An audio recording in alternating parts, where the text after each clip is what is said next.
चलिए देखिए, ठीक है। आज हम पढ़ेंगे कक्षा 12 का 6वां चैप्टर, जो कि बहुत ज़रूरी है, ठीक है। जैसे इसके पहले हमने पढ़ा था डीएनए के बारे में, आरएनए के बारे में पढ़ा था, लेकिन हम जानते हैं पहले कुछ पॉइंट है उसको याद रखिए। आनुवांशिक, आनुवांशिकी किसे कहते हैं, आनुवांशिकता किसे कहते हैं, आनुवांशिक लक्षण किसे कहते हैं, ठीक है, या वंशागति किसे कहते हैं। तो देखो कुछ लक्षण ऐसे होते हैं जो हमें हमारे पूर्वजों से मिलते हैं।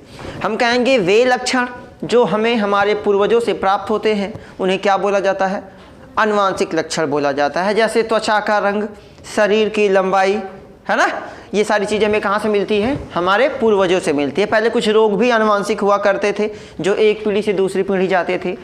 जैसे टीबी को पहले आनुवांशिक रोग के नाम से जाना जाता था, मतलब कि खानदानी ये रोग है, ठीक है। तो हमें पर देखिए आनुवांशिकता क्या होता है। तो आनुवांशिक लक्षणों का एक पीढ़ी से दूसरी पीढ़ी में जाने के गुण को हम क्या कहते हैं, आनुवांशिकता कहते हैं, ठीक है। आनुवांशिक लक्षणों का या आनुवांशिक लक्षणों का अध्ययन करना, जब आप आनुवांशिक लक्षणों के बारे में पढ़ते हैं तो उसे क्या बोलते हैं, उसे आनुवांशिकी बोलते हैं। क्या बोलते हैं, आनुवांशिकी। अब बात आती है भाई कि इन आनुवांशिक लक्षणों को एक पीढ़ी से दूसरी पीढ़ी में लेके कौन जाता है। आपके चैप्टर का वही मतलब है, वंशागति का आणविक आधार, मतलब आनुवांशिक लक्षणों को एक पीढ़ी से दूसरी पीढ़ी में कौन लेके जाता है, ठीक है। कई प्रयोग के द्वारा पहले माना जाता था कि नहीं भाई आरएनए, पहले माना जाता था कि आरएनए ही आनुवांशिक पदार्थ का कार्य करता है, मतलब सभी जीवों में आनुवांशिक लक्षणों को या जो गुण हैं उन्हें एक पीढ़ी से दूसरी पीढ़ी में कौन लेके जाता है, आरएनए। लेकिन नहीं, कई प्रयोग के बाद पता चला कि आरएनए नहीं बल्कि डीएनए है कि नहीं, डीएनए जो है वो आनुवांशिक पदार्थ का कार्य करता है। तो हम आगे इसी के बारे में पढ़ने वाले हैं, हम पढ़ेंगे। देखिए आपको मालूम है कि प्रत्येक कोशिका के अंदर, मैंने आपका जब डीएनए वाला चैप्टर पढ़ाया था तो इसके बारे में ना समझाया गया था आपको। तो प्रत्येक कोशिका के अंदर क्या क्या पाया जाता है, तो आपको मालूम है कि न्यूक्लियस, केंद्रक पाया जाता है। हर कोशिका में क्या पाई जाती है ना, क्या पाया जाता है, केंद्रक, न्यूक्लियस पाया जाता है। और प्रत्येक न्यूक्लियस के अंदर न्यूक्लिक अम्ल पाया जाता है। तो मालूम चला कि भाई जो न्यूक्लिक अम्ल है वो दो प्रकार का होता है, उसमें दो चीज़ें पाई जाती हैं, एक डीएनए पाया जाता है और दूसरा आरएनए पाया जाता है। लेकिन फिर क्या हुआ, बाद में पता चला भाई कि ये आरएनए आनुवांशिक पदार्थ नहीं है बल्कि क्या है, डीएनए है। क्यों, कैसे हम मान लेंगे कि डीएनए आनुवांशिक पदार्थ है, इसका प्रयोग हम आगे पढ़ेंगे। तो समझते हैं, गुणसूत्र को, जब गुणसूत्र को काटा गया तो देखा गया, जब उसे थोड़ा सा खींचा गया तो किसकी संरचना बन गई, है ना, डीएनए की। किसकी संरचना बन गई, डीएनए की। और जब मैंने आपको बताया था डीएनए वाले में कि जब आप केवल गुणसूत्र को, जब गुणसूत्र को काट के हल्का सा खींचेंगे तो क्या बन जाएगा, डीएनए, और ज्यादा खींच देंगे तो क्या बन जाएगा, जीन बन जाएगा। बताया गया था कि नहीं बताया गया था। तो जीन मिलकर किसका निर्माण करता है, डीएनए का, और डीएनए मिलकर किसका निर्माण करता है, गुणसूत्र का। तो आगे पढ़ेंगे गुणसूत्र के बारे में, है ना।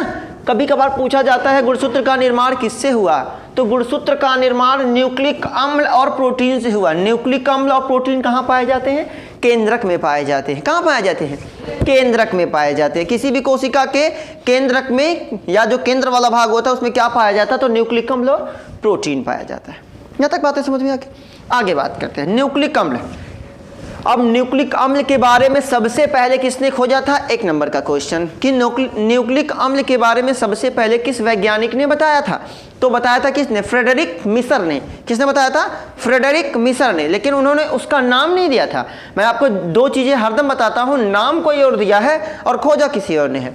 देखो, तो जो फ्रेडरिक मिसर थे उन्होंने देखा कि नाभिक में कुछ पाया गया तो उसे उन्होंने क्या कहा, न्यूक्लिक अम्ल कहा। उन्होंने केवल खोजा था, लेकिन फिर बाद में एक वैज्ञानिक आए जिनका नाम था अल्टमान, जिन्होंने माइटोकॉन्ड्रिया की भी खोज की है, आप जानते हैं ना।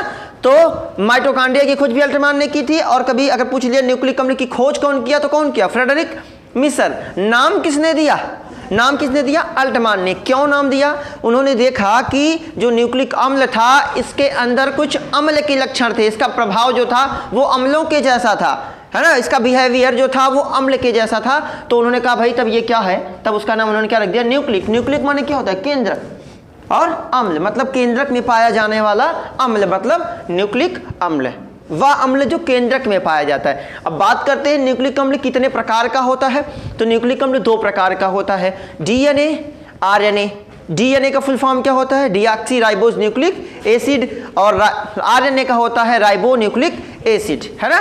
ये इन दोनों के बारे में आप पढ़ चुके हैं। आगे हम बात करने वाले हैं डीएनए के बारे में। अब देखिए, डीएनए को आनुवांशिक पदार्थ के रूप में जाना जाता है, लेकिन डीएनए को आनुवांशिक पदार्थ के रूप में जाना जाता है, लेकिन क्या हुआ कि पहले के वैज्ञानिक जो थे इनमें बहुत सारा मतभेद था।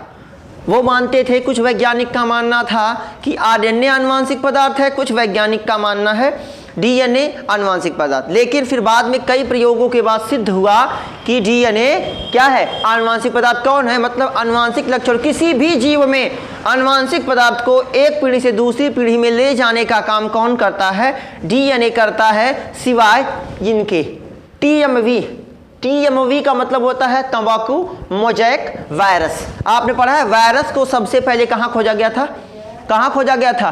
तंबाकू के मोज़ेक रोग में। और जो तंबाकू का जो मोज़ेक रोग होता है, जिस वायरस की वजह से होता है, उस वायरस में आनुवांशिक लक्षण को एक पीढ़ी से दूसरी पीढ़ी ले जाने का काम कौन करता है? आरएनए करता है, डीएनए नहीं करता। कभी पूछ दिया कि वह कौन सा जीव है, हालांकि आप जानते हैं वायरस को सजीव और निर्जीव के बीच की क्या बोला जाता है? कड़ी बोला जाता है। ये ना तो सजीव होते हैं, ना तो ये निर्जीव होते हैं। ये सजीव भी हो सकते हैं, ये निर्जीव भी हो सकते हैं। इसका प्रमाण मैंने आपको वायरस वाले वीडियो में पढ़ाया है, ठीक है। तो समझते हैं, टीएमवी तंबाकू मोज़ेक वायरस, इसमें आनुवांशिक पदार्थ का काम कौन करता है? आरएनए करता है। आगे एचआईवी ह्यूमन इम्यूनियम वायरस, इसमें जो एड्स, जिसकी वजह से एड्स होता है, याद रखेंगे एचआईवी रोग नहीं है, एचआईवी वायरस का नाम है और एड्स रोग का नाम है। एड्स रोग किस वायरस की वजह से होता है? एचआईवी की वजह से होता है, जिसको मैंने आपको एड्स वाले वीडियो में पढ़ाया है, ठीक है। आगे बात करते हैं इन्फ्लुएंजा। इन्फ्लुएंजा मैंने आपको पढ़ाया हुआ है। इन्फ्लुएंजा एक ऐसा रोग है जो किसकी वजह से होता है? वायरस की वजह से होता है, लेकिन इसमें भी आनुवांशिक लक्षण एक पीढ़ी से दूसरी पीढ़ी किसकी वजह से जाते हैं? आरएनए की वजह से। समझ रहे हैं? मतलब आनुवांशिक लक्षणों को सभी, लगभग अधिकांश, आप यूं कहें कि सभी जीवों में, केवल 3-4 को छोड़ के, कुछ वायरस को छोड़ के, सभी जीवों में आनुवांशिक पदार्थ को एक पीढ़ी से या आनुवांशिक लक्षण को एक पीढ़ी से दूसरी पीढ़ी ले जाने का काम कौन करता है? डीएनए करता है। लेकिन कुछ को छोड़ के, जिसमें से टीएमवी, एचआईवी और इन्फ्लुएंजा, इनके अंदर आनुवांशिक पदार्थ का कार्य कौन करता है? आरएनए करता है। समझ गए ना यहाँ तक बातें? आगे बात करते हैं आनुवांशिक पदार्थ के बारे में। आनुवांशिक पदार्थ के बारे में सबसे पहले किसने खोजा था? 1902। समझ रहे हो ना? भारत आजाद नहीं हुआ है अभी। भारत कब आजाद हुआ था? 1947 में, 1947 में। अभी देखिए 1902 में यहाँ आनुवांशिक पदार्थ की खोज हो चुकी थी। समझ रहे हैं? हम यहाँ लड़ाई में लगे थे, हम देश आजाद कराने के चक्कर में थे और यहाँ खोज हो रही थी। आप देखिए कितनी खोजें ना, जब मैं आपको इतिहास जब पढ़ाऊंगा तब आपको वहां बताऊंगा। 1902 19 है ना 2, मतलब 1902 में सटन और बोवेरी नाम के 2 वैज्ञानिक थे जिन्होंने किसकी खोज की थी? आनुवांशिक पदार्थ, मतलब किसकी खोज की थी? डीएनए की खोज की थी। मैंने आपको इसके पहले बताया था डीएनए की खोज किसने किया था, है ना? कार्ल बर्ग ने। और नाम किसने रखा था? किसने? मॉडल किसने बनाया था उसका? वाटसन और क्रिक ने बनाया था, जो आपके एग्जाम में पूछने वाला क्वेश्चन है, क्योंकि इसके पहले भी मैंने इसको पढ़ाया है। तो समझिए आनुवांशिक पदार्थ की खोज, आनुवांशिक पदार्थ को किसने खोजा? तो कौन खोजा? 1902 में सटन और बोवेरी ने खोजा था, प्रयोग उन्होंने किया था। अब देखिए यहाँ जरूरी चीजें हैं, यहाँ कभी कभार आता है सिद्ध कीजिए, है ना? प्रयोग करके सिद्ध किया गया कि आनुवांशिक पदार्थ आरएनए नहीं बल्कि कौन होता है? डीएनए होता है। प्रयोग किसने किया था? ग्रिफिथ का प्रयोग। कभी कभार पूछता है कि डीएनए ही आनुवांशिक पदार्थ है ना? इसके अनुसार या इसके आधार पे ग्रिफिथ का प्रयोग बताइए। ग्रिफिथ ने किस चीज पे अपना प्रयोग किया था? सिद्ध कीजिए कि आनुवांशिक पदार्थ डीएनए है। समझ रहे? 3 नंबर का क्वेश्चन समझ रहे हो? तो ग्रिफिथ का प्रयोग होता क्या है तो समझे। न्यूमोनिया, उन्हें पूछेगा कि ग्रिफिथ ने अपना प्रयोग किसके ऊपर किया था, तो न्यूमोनिया रोग को जो बैक्टीरिया, जो वायरस फैलाता है, जिसका नाम है स्ट्रेप्टोकोकस न्यूमोनी। समझ रहे हैं? जो किस बैक्टीरिया की वजह से होता है? तो स्ट्रेप्टोकोकस न्यूमोनी की वजह से कौन होता है? न्यूमोनिया रोग होता है। ठीक है? बैक्टीरिया वाले रोग में मैंने आपको बताया है, पंडित का टीका न्यू है, बताया गया कि नहीं? हैजा भी किसकी वजह से होता है? बैक्टीरिया की वजह से। हालांकि बात समझते हैं। तो न्यूमोनिया पूछेगा ग्रिफिथ ने अपना प्रयोग किसके ऊपर किया था, तो सबसे पहले उन्होंने किसको देखा, उन्होंने किस पे देखा, स्ट्रेप्टोकोकस न्यूमोनी, ये वायरस का नाम है, इसकी वजह से कौन सा रोग होता है, न्यूमोनिया। पूछेगा न्यूमोनिया किस वायरस की वजह से होता है, तो स्ट्रेप्टोकोकस न्यूमोनी की वजह से कौन सा रोग होता है, न्यूमोनिया। समझ गए। अब देखिए इन्होंने क्या देखा, तो ग्रिफिथ ने इस वायरस, इस बैक्टीरिया को उठाया और उन्होंने देखा कि इसमें जो बैक्टीरिया है वो दो कैटेगरी के हैं। एक होता है उग्र, लिखा है मैंने, एक होता है उग्र जिसे क्या बोला जाता है, स्मूथ स्ट्रेन, जिसकी बाहरी परत क्या होती है, मुलायम होती है। समझ रहे हैं। देखो ग्रिफिथ ने क्या किया, इस न्यूमोनिया को, स्ट्रेप्टोकोकस न्यूमोनी का जो बैक्टीरिया उसको देखा, उन्होंने देखा कि इसके अंदर दो तरह के बैक्टीरिया पाए जाते हैं, एक होता है उग्र, एक होता है शांत, मतलब एक उग्र एक अनुग्र। तो उग्र वालों को उन्होंने क्या कहा था, एस स्ट्रेन कहा था। यस क्यों कहा था, इसकी स्मूथ को लेके, हालांकि ये डबल हो रहेगा ना, स्मूथ है ना, स्मूथ का मतलब क्या होता है, मुलायम, स्मूथ स्ट्रेन। तो यस इसकी वजह से इसका यस लिया गया और स्ट्रेन, यस स्ट्रेन, ठीक है, यस स्ट्रेन याद रखेंगे, यस स्ट्रेन और दूसरा आर स्ट्रेन। आर क्यों लिया गया, रफ, मतलब समझो, पहले उग्र का समझ ले, उग्र विभेद। उन्होंने देखा कि कुछ ऐसे बैक्टीरिया हैं न्यूमोनिया वाले रोग में कि जो क्या होते हैं, उग्र होते हैं। देखो इनमें दो कैटेगरियां आती हैं, अगर आपको ये वाला बैक्टीरिया, अगर आप यस स्ट्रेन से प्रभावित है तब आपको न्यूमोनिया होगी। ऐसा नहीं कि सभी न्यूमोनिया, सभी स्ट्रेप्टोकोकस न्यूमोनी जो है वो आपको रोग ही फैलाएंगे, नहीं। कौन वाले फैलाएंगे, यस वाले, यस स्ट्रेन वाले। अगर यस उग्र विभेद वाला बैक्टीरिया आपके अंदर प्रवेश कर गया तब आपको निमोनिया होगी, अन्यथा आपको न्यूमोनिया नहीं होने वाली। पहचान कैसे करेंगे, तो उग्र विभेद के जो बैक्टीरिया होते हैं उनके बाहर, वर्ड याद रखेंगे, उनके बाहर क्या पाया जाता है, म्यूसिलेज। क्या पाया जाता है, म्यूसिलेज। आप कहेंगे उग्र विभेद का जो बैक्टीरिया होता है या स्ट्रेप्टोकोकस न्यूमोनी का जो बैक्टीरिया होता है, जो उग्र विभेद वाला होता है, उसके बाहर क्या पाया जाता है, म्यूसिलेज पाया जाता है, या वह म्यूसिलेज का बना होता है जिसकी वजह से वो उग्र होता है। कभी पूछेगा कि स्ट्रेप्टोकोकस न्यूमोनी का जो उग्र विभेद का बैक्टीरिया है वो उग्र क्यों होता है, तो कहेंगे आप उसके बाहर क्या पाया जाता है, म्यूसिलेज का आवरण पाया जाता है जो उसे क्या बनाता है, उग्र बनाता है। समझा कि ना बातें बाबू। आगे देखो फिर क्या होता है, यही निमोनिया। कभी भी पूछेगा कि कौन सा बैक्टीरिया या स्ट्रेप्टोकोकस न्यूमोनी में कौन सा निमोनिया का बैक्टीरिया है जो क्या बनाता है, आपको उग्र बनाता है, तो आपके दिमाग में तुरंत आएगा कौन सा, यस स्ट्रेन। कौन सा, यस स्ट्रेन। समझ गए ना बात यहां तक। आगे समझो। अब अनुग्र वाला, तो देखिए उग्र विभेद को आप यस स्ट्रेन के नाम से जानेंगे। जब इसका प्रयोग हम करेंगे तो हम देखेंगे यहाँ पे उग्र विभेद नहीं लिखा जाएगा, बल्कि क्या लिखा जाएगा, यस स्ट्रेन लिखा जाएगा। समझा के बातें। आगे देखिए अनुग्र वाला क्या होता है, अनुग्र विभेद जिसको रफ स्ट्रेन या जिसे दूसरी भाषा में आर स्ट्रेन के नाम से भी जाना जाता है। उन्होंने क्या किया था, उन्होंने बताया कि इसकी जो बाहरी परत होती है वो कैसी होती है, खुरदरी होती है। कैसी होती है, खुरदरी। खुरदरी का मतलब मैंने बताया ना, मतलब जिसमें कोई चीज़ फंस जाती है। जैसे रोड आपका कैसा होता है, खुरदरा होता है। अगर एकदम मुलायम रोड हो जाए तो आप गाड़ी चला नहीं पाएंगे, यहाँ ब्रेक मारेंगे जाके फरीदाबाद रुकेगी, है ना। टाइल्स वाला, टाइल्स कैसा होता है, मुलायम है ना, एकदम स्मूथ होता है, तो जहाँ से ब्रेक मारेंगे वहाँ तक चला जाएगा। लेकिन खुरदुरा होगा तभी ना साइकिल रुक जाती है, कंकड़ उंकड़ में फंस के।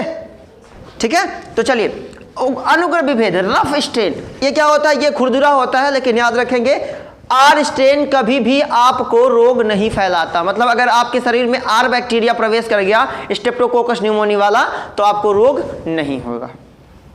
ठीक है, यहां तक बात ही समझ में आ गई। देखो क्या कहना है आपको कि ग्रिफिथ ने अपना प्रयोग स्ट्रेप्टोकोकस न्यूमोनी बैक्टीरिया पे किया। उन्होंने बताया ये दो कैटेगरी के होते हैं, एक होता है उग्र, दूसरा होता है अनुग्र, है ना। उग्र वाला क्या होता है, इसके बाहर क्या पाया जाता है, म्यूसिलेज का आवरण पाया जाता है जो इसे उग्र बनाता है, और उग्र विभेद का बैक्टीरिया ही हमेशा न्यूमोनिया का कारक होता है। दूसरा होता है अनुग्र। अनुग्र वाला क्या होता है, कभी भी रोग को नहीं फैलाता, और इसकी जो बाहरी परत होती है वो कैसी होती है, खुरदरी होती है। ठीक है, प्रयोग देख लेते हैं हम ग्रिफिथ का। मैं यहां मिटा के आपको बताता हूं।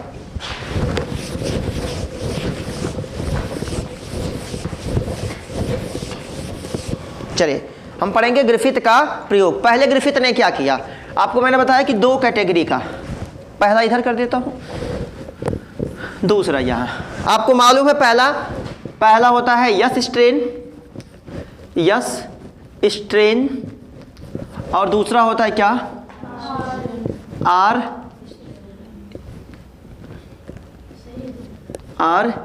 स्ट्रेन। देखिए क्या किया, तो अब यहां याद रखना है कि इन्होंने अपना प्रयोग किस पे किया था। तो इन्होंने किस पे किया था, चूहे के ऊपर।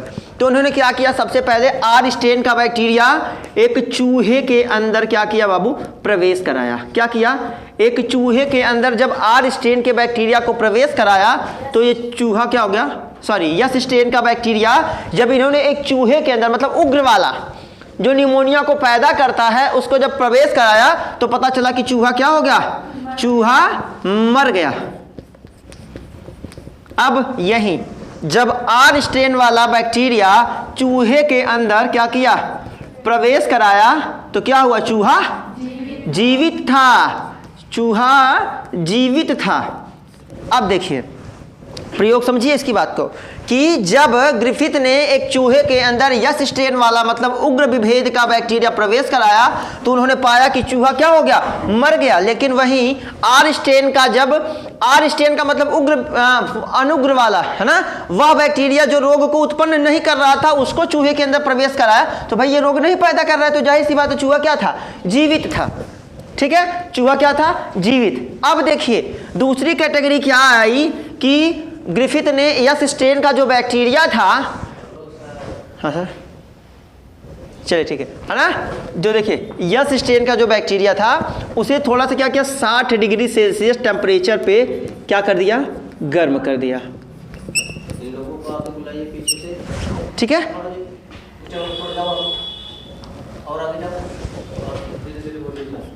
ठीक है देखिए अब क्या होता है, फिर इसको क्या कर दिया उन्होंने 60 डिग्री सेल्सियस पे गर्म किया। अब जब इसको 60 डिग्री सेल्सियस पे गर्म किया तो ये क्या हो गए, मर गया।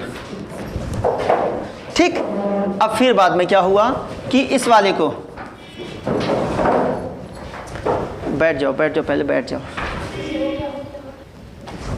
अब देखिए फिर दूसरी बार उन्होंने क्या किया, पहले यस स्ट्रेन का बैक्टीरिया जब चूहे के अंदर प्रवेश कराया तो चूहा क्या हो गया, मर गया, क्योंकि उसके अंदर कौन सा रोग उत्पन्न हो गया, निमोनिया, जिसकी वजह से वो क्या हो गया, मर गया। दूसरी बार उन्होंने क्या किया, आर स्ट्रेन का जो बैक्टीरिया था वो चूहे के अंदर क्या किया, प्रवेश कराया, चूहा क्या था, जीवित था। अब उन्होंने क्या किया कि इस यस स्ट्रेन को क्या कर दिया, 60 डिग्री टेम्परेचर पे गर्म कर दिया, इस बैक्टीरिया को 60 डिग्री टेम्परेचर दिया जिसकी वजह से बैक्टीरिया क्या हो गया, मर गया।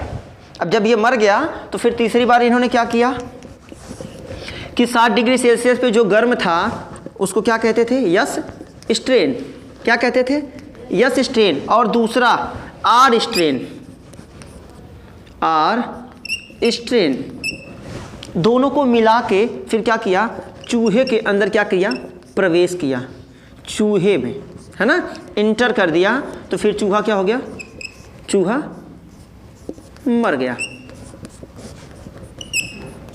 समझो मेरी बात को, समझिए बात को। पहले यस स्ट्रेन का बैक्टीरिया चूहे के अंदर प्रवेश कराया तो चूहा क्या हो गया, मर गया। क्यों मर गया, क्योंकि इसके अंदर यस स्ट्रेन वाला बैक्टीरिया था जो उग्र हुआ, इसकी वजह से वो उसको क्या हुआ, निमोनिया हुआ, वो मर गया।